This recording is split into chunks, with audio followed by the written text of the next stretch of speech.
आ गए हैं हम एपिसोड 6 में। तो इसमें हमें स्टार्टिंग में दिखाया जाता है एक गाइड मास्टर जो कि अपने हाथ में एक चार्ट रखा रहता है और उसके सामने वो 3 लोग रहते हैं जो कि रेमरो के सामने वो गुफा के एग्जिट गेट में जो 3 लोग दिखे थे जिसमें से 2 लड़का 1 लड़की थे, वो उनके सामने में बैठे थे। तो गाइड मास्टर उन सबको देखकर बोलता है तुम लोग कर क्या रहे थे इतने दिन से जंगल में और तुम अभी तक नहीं ढूंढे हो। तो वो लोग ये बोलते हैं कि भाई उस जंगल में हमें कोई भी मॉन्स्टर वगैरह कुछ भी नहीं दिखा है ना, और वहाँ पे हमें कोई भी किसी भी काइंड का ड्रैगन वगैरह कुछ भी नहीं दिखाई दिया। तो ये सारी चीजें सुनकर वो गाइड उन लोग को चिल्लाने लग जाता है और बोलता है कि भाई तुम लोग कर क्या रहे थे इतने दिन तक फॉरेस्ट में। तो जो लीडर होता है उन तीनों में से वो उठकर बोलता है ये क्या बात हुई, ये तो अपने मौत का दावत देना जैसा बराबर है आजकल जंगल में। तो ये सुनकर गाइड बोलता है कि अब तुम लोग को सिर्फ 3 दिन का छुट्टी मिलेगा। तो ये सुनकर तीनों के तीनों एकदम सैड हो जाते हैं और थोड़े से गुस्सा भी हो जाते हैं। उसके बाद वो लोग बाहर निकलते हैं, एक मार्केट प्लेस दिखाया जाता है जहाँ पे हम लोग तीनों वॉक करते हैं। तो पीछे से एक लड़की आवाज देती है जिसका नाम सीजो रहता है। वो वहाँ पे बोलती है क्या तुम लोग जंगल जा रहे हो। तो वहाँ पे दोनों लड़कों के साथ जो एक लड़की थी वो बोलती है हाँ हम लोग जंगल जा रहे हैं पर हम लोग अभी 3 दिन की छुट्टी में। तो सीजो रिक्वेस्ट करती है कि मैं भी तुम्हारे साथ चल सकती हूँ। तो ये लोग मान जाते हैं। सबसे पहले तो ये लड़की मानती है ठीक है तुम चल सकती हो, वो ये बोलती है और बोलती है कि हम 3 दिन की छुट्टी में है उसके बाद हम चलते हैं। तो ये चीज दिखाया जाता है। उसके बाद यहाँ पे दिखाया जाता है रेमरो का कि वो सिखा रहा था अपने और भी लोगों को कि वो अपने ट्रिक्स नए नए ट्रिक्स को दिखा रहा था। यहाँ पे रंगा को दिखाया रहा था सबसे पहले कि वहाँ पे वो रंगा को अपना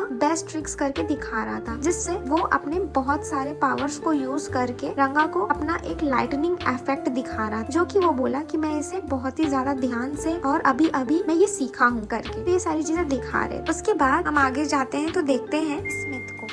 वो स्मिथ उन सारे गॉब्लिन्स को अच्छे से औजार बनाने सिखा रहा था और उसके साथ जो 2 भाई आए थे वो भी अच्छे से हथियार शेल्टर वगैरह सारी चीजें गॉब्लिन्स लोग को बनाना सिखा रहे थे। और साथ में एक और जो भाई था वो उनको गोल्ड का ज्वेलरी और गोल्ड के एक्सेसरीज सारी चीजें बनाना वो सारे गॉब्लिन्स लोग को सिखा रहा था। ये सारी चीजें वहाँ पर हो रही थी। फिर वहाँ पे जल्दी से आता है रेगुल, वहाँ पे बोलता है कि देखो देखो बहुत सारे गॉब्लिन्स लोग हमारे पास आ गए हैं। तो वो चीज देखकर वहाँ पे रेमरू जाता है और बोलता है ओ माय गॉड इतने सारे गॉब्लिन्स लोग। और वो लोग उसे देखकर बहुत खुश थे क्योंकि वो लोग जान गए थे कि रेमरू कितना पावरफुल है। तो पूछता है रेमरू कि ये लोग कौन है। तो यहाँ पे रेगुल बोलता है ये लोग आसपास के जितने भी गांव के छोटे मोटे गांव के गॉब्लिन्स लोग यहाँ पर आ गए हैं, ये आप बहुत पावरफुल है और ये आपके साथ रहना चाहते हैं। तो ये चीज सुनकर रेमरू खुश भी हो जाता है क्योंकि वो लोग काफी खुश थे। तो रेमरू उनको अपने साथ रखने के लिए खुश हो जाता है और एग्री भी कर देता है। तो फिर वो गॉब्लिन्स लोग यहाँ पर रहने लग जाते हैं। फिर यहाँ पे रेमरू सबका नाम वाम रख देता है। उसके बाद वो 3 दिन का वो भी छुट्टी ले लेता है और अपने सोना चले जाता है क्योंकि उसने नाम रख दिया तो उसे रेस्ट पीरियड उसका स्टार्ट हो जाता है। तो वो 3 दिन के लिए सोने चले जाता है। उसके बाद दिखाया जाता है यहाँ पे गुप्ता को जो कि सबको दिखा रहा था कि मैं एक नया पावर कर सकता हूँ। गुप्ता यहाँ पे अपने ना शैडो से एक वुल्फ के आकार का लाइक शैडो निकाल रहा था और वो उसकी बहुत बहुत स्पेशल पावर थी। गुप्ता ने जब मुसीबत में था एक बार तो उस वक्त उसने बहुत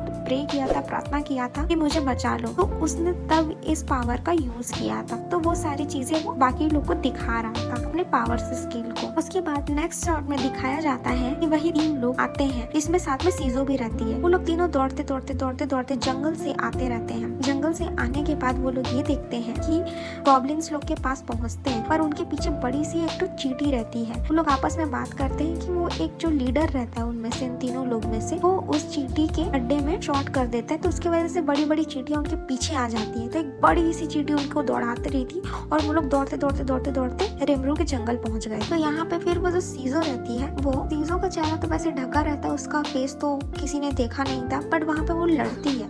उसने वो अपना तलवार निकालती है और उसको अपने इतने सारे अपने मैजिकल पावर से उसे उस हथियार से उसे मारने लग जाए। उसके बाद भी वो मारती तो बहुत अच्छे से है पर भी उस चींटी को अच्छे से असर नहीं होता है, वो रिकवर हो जा रही थी। तो उसके बाद वहाँ पे रेमरू पहुँचता है और देखता है कि वो चींटी बहुत जो कि खतरनाक लग रही थी। तो वो अपने पावर से उस चींटी को मार देता है, पूरी भून जाती है। तो उसी दौरान सीजो का मास्क रेमरू के ऊपर जाकर गिर जाता है और सीजो का फेस ना ओपन हो जाता है और वो लड़की वही रहती है जब मैजिकल क्रिस्टल सर्कल में जो फिश दिखाया जाता है वही लड़की जिसमें रेमरू का फ्यूचर दिखाया जाता है वो वही लड़की थी और वही लड़की सीजो थी। तो मन ही मन रेमरू देखकर एकदम खुश हो जाता है और बोलता है मैं इससे इतनी जल्दी मिलूंगा ये मैं सोचा नहीं था। तो उसके बाद अब रेमरू के गाँव में गॉब्लिन लोग सब कोई मिलकर वो उनका अच्छे से स्वागत करते हैं और यहाँ पे इन चारों लोग को दिखाया जाता है जो वहाँ पे दावत करते हुए रहते हैं। तो वो लोग अपने आप को इंट्रोड्यूस करते हैं रेमरो को और बताते हैं कि हम लोग तीन लोग हम लोग मेंबर हैं इस ग्रुप के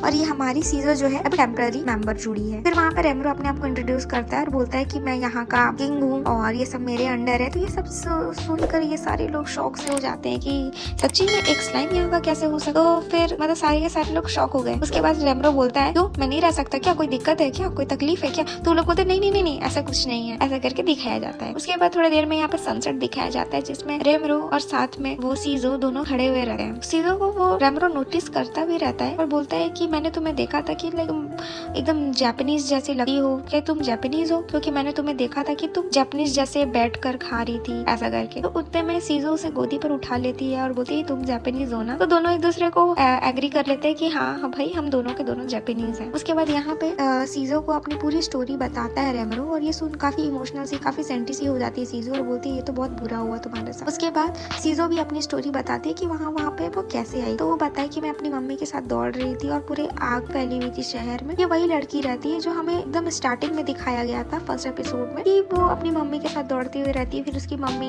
के सामने लकड़ी आ जाती है, उसके बाद उसके पास पूरे आग आ जाती है और वो उसी के घेरे में आ जाती है। वही लड़की सीजो रहती है। ये चीज यहाँ पे दिखाया गया है। तो उसके बाद फिर यहाँ पे काइसन आ जाता है, बोलता है रेमरो मुझे कुछ काम है। तो वो रेमरो को लेकर चला जाता है। उसके बाद वहाँ पे जो पुराना फ्लैशबैक में चले जाती है, सनसेट के पास खड़े खड़े रहती है सीजो, अपने फ्लैशबैक में चले जाती है और पुराना सीन सबको भी दिखाया जाता है यहाँ पे और वो वहाँ आग वाला सीन और वहीं पे वो समन हो जाती है। और यहाँ पे ना समरर भी दिखाया गया है जिसके बड़े बड़े बाढ़ रहते हैं और वहाँ पे जोर से सीजो चिल्लाती है कि मुझे बचा लो करके। तो उसके बाद वो बोलता है कि तुमको अब एक फायर बॉडी मिल गई है, उसे तुम एब्जॉर्ब कर लो। तो वो ना सारी चीज उसमें एब्जॉर्ब हो जाती है सीजो के अंदर।